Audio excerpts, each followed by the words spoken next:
In football, momentum rarely sits still. When two opposing philosophies meet, the advantage swings rapidly, sometimes violently, from one side to the other. That pressure was palpable inside Fished Olympic Stadium in Sochi. It is the opening stage of the 2018 World Cup, and two fierce geographical rivals are preparing to face off. In a tournament of this scale, a single early mistake can doom a nation's entire campaign. The draw placed Portugal and Spain together in Group B, meaning neither team had room to ease into the competition. Almost immediately, the pressure forces a fracture. Spanish defender Nacho misjudges a challenge, brings his man down in the box, conceding a penalty.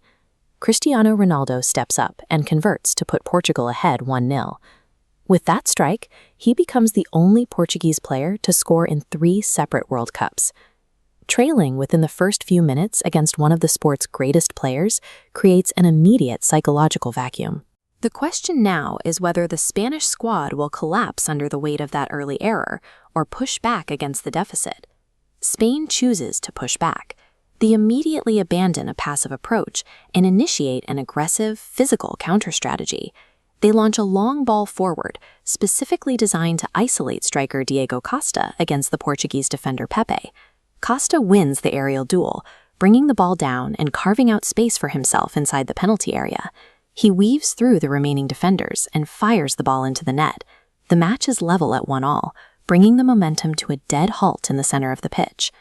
This chart shows the flow of possession following that equalizer. Spain begins to systematically dominate the ball, suffocating Portugal with a wall of red. But Portugal's attack doesn't require sustained control. They only need a fraction of a second. Out of nowhere, Ronaldo takes a low shot. The keeper mishandles it, spilling the ball into the net. Portugal reclaims the lead at 2-1. Even when a team controls the ball and dictates the tempo, individual opportunism can completely erase that systemic dominance, leaving the controlling side constantly vulnerable. Facing another deficit, Spain resets again.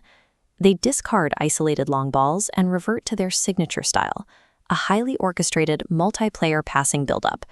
They methodically work the ball to the edge of the box until David Silva executes a delicate, precise chip across the face of the goal.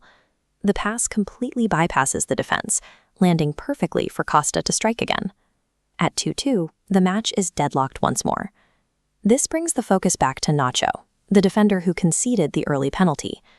Carrying the weight of a severe mistake in a World Cup opening match can easily break a player's confidence. But when the ball drops to him outside the penalty area, Nacho strikes it cleanly on the volley. The shot ricochets off the inside of the post and in. He redeems his earlier error and gives Spain their first lead of the night at 3-2. Spain's collective structure acts as a safety net. It absorbs the impact of individual failure, giving players like Nacho the room to recover and eventually strike back. By the final minutes, Spain appears to have completed their comeback. They have physically and tactically exhausted the Portuguese side, but they leave one variable unchecked. Just outside their own penalty box, they commit a foul, granting Cristiano Ronaldo a late, direct free kick. Ronaldo steps up, breathes deeply, and curls a perfect dipping shot directly into the top corner of the net. He secures his hat trick and ties the game. The match ends in a 3-3 draw, a historic stalemate that sent immediate shockwaves of relief and disbelief through the stadiums and fan bases. This 90-minute exchange proves a harsh reality of football at its highest level. A team can display perfect tactical brilliance and absolute collective resilience, only to see it beautifully, frustratingly neutralized by the sheer ability of a single individual.